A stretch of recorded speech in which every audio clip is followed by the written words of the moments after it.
Dr. Mozart music theory workbooks are not just colorful and fun. They also teach theory in depth for superior results, higher exam marks, and faster progress with music lessons. Let's take a look at how Dr. Mozart teaches music theory more effectively.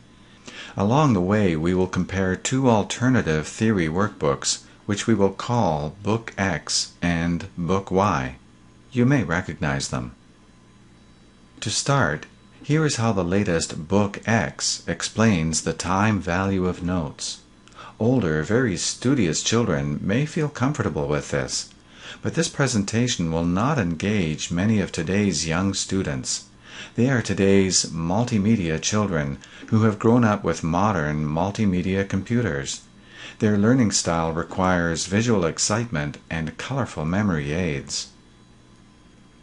The most recent Book Y takes a similar approach, hence it too is unsuitable for multimedia children.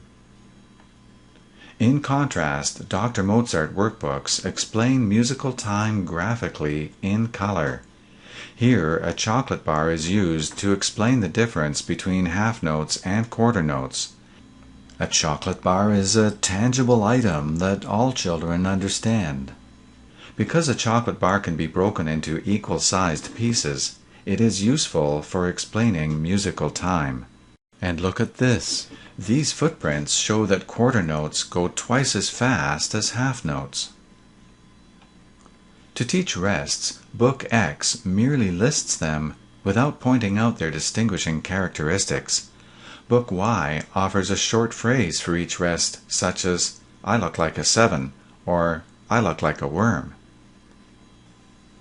In contrast, Dr. Mozart offers plenty of visual memory aids. For example, these hats are half rests. The ladies with pink ribbons and pink shoes are quarter rests. These images help children take notice and remember. This humorous illustration explains the difference between printed and handwritten eighth rests. As you can see, the printed rest removes his head to become a handwritten rest. Next, students are taught exactly how to write eighth rests. Notice who explains this lesson. It's the eighth rest and his head. In this diagram, the whole note's legs are made of quarter notes, and there are 4 of them. This illustration shows that one whole note equals 2 half notes. How do you explain dotted half notes to kids? These chocolate squares help, while the notes themselves do the talking. Here, eighth notes are compared to quarter notes and half notes with the help of chocolate squares. This note equation is supported by a chocolate equation. The running bird represents the faster speed of eighth notes, and the distinguishing features of eighth notes are pointed out explicitly. This handsome face helps children remember the 4 space notes in the treble staff. This is how Book Y introduces sharps and flats. The terms pitch and semitone are used for the first time, but their meaning is not explained. If students want to know what these words mean, they have to look up the brief definitions at the end of the book. Overall, the diagrams here are just too complex for young minds to fully absorb. Verbal abstractions can be insurmountable obstacles to multimedia children. Faced with assignments that seem hopelessly difficult, the child may become discouraged, stop trying, and eventually stop taking music lessons. The example at right from Book X shows an abstract verbal explanation of accidentals. It is not suitable for multimedia children. In contrast, Dr. Mozart uses colorful illustrations and diagrams to explain accidentals. Multimedia children learn better from this kind of presentation. Here, this diagram explains how sharp signs are written before each note. But when we speak, we say sharp after the name of the note. This is the fun way to learn dynamics terms. Pronunciation tips are provided where they are needed. Abbreviations are also shown. In this illustration, the dog does not want to go near the gray cat. That's why he's playing whole steps instead of half steps. Dr. Mozart workbooks teach whole steps and half steps in depth because this knowledge is crucial for success with larger intervals. The dogs on this keyboard are explaining that whole steps are made with neighboring alphabet letters. This kind of playful approach is appealing to kids, so they get more involved and they learn better. With some effort, the brightest older students will be able to understand the explanation of scales shown here if they have the ability to comprehend verbal abstractions. As teachers, we see this explanation as a very straightforward description of a major scale. But to appreciate a multimedia child's perspective, read this. A lexa is a series of stones that move left or right by pest. There are many kinds of lexas. Each kind of lexa has an idiosyncratic gestalt of sonnets and pseudosonnets.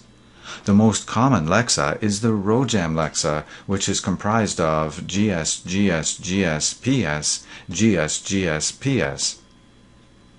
This is what it must be like for even a 10-year-old multimedia student to read this explanation from Book X, as the student would likely have neither our vocabulary nor our knowledge of music theory. In contrast, Dr. Mozart explains scales simply and graphically. The two tetrachords on this keyboard are easy to see because they are colored. Notice how the cat helps out with some pertinent facts. And the car's taillights serve as a helpful tetrachord memory aid. Here, two distinctive characters represent the tonic and the leading note. These characters are repeated in subsequent lessons to help children remember. Here they are again, helping students remember. They make learning more fun, too. When it comes to learning music terminology, Dr. Mozart offers colorful, entertaining memory aids. Here is the fun way to learn what da capo al fine means. With these humorous illustrations, your students will remember each lesson better. This example shows how intervals are taught in both Book X and Book Y. Unfortunately, children who learn intervals this way might be misled into believing that only 8 intervals can be found in any key. In fact, 27 different intervals can be found in any key, not counting unisons or octaves. If we must always count intervals from the tonic, as is suggested here, how can we count the intervals in dominant and subdominant triads? Surely we must count from the root of the triad, not from the tonic of the scale. Clearly, a better approach is needed to help children truly understand distance on the keyboard.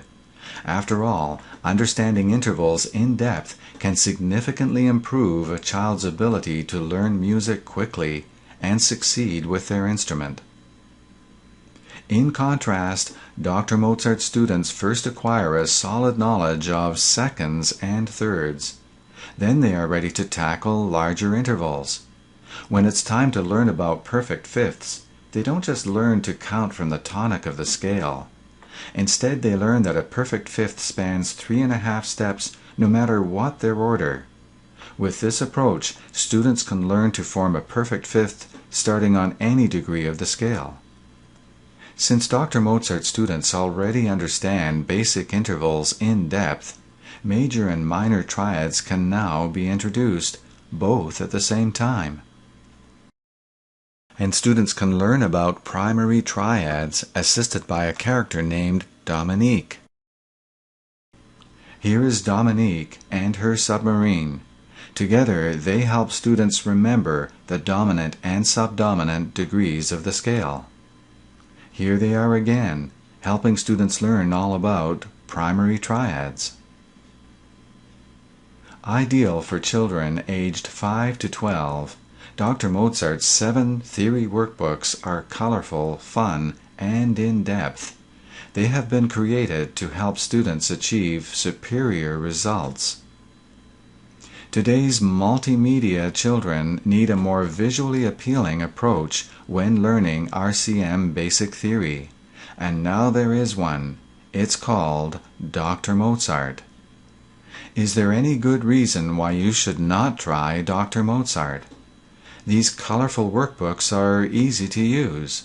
Your students will like them, and so will their parents.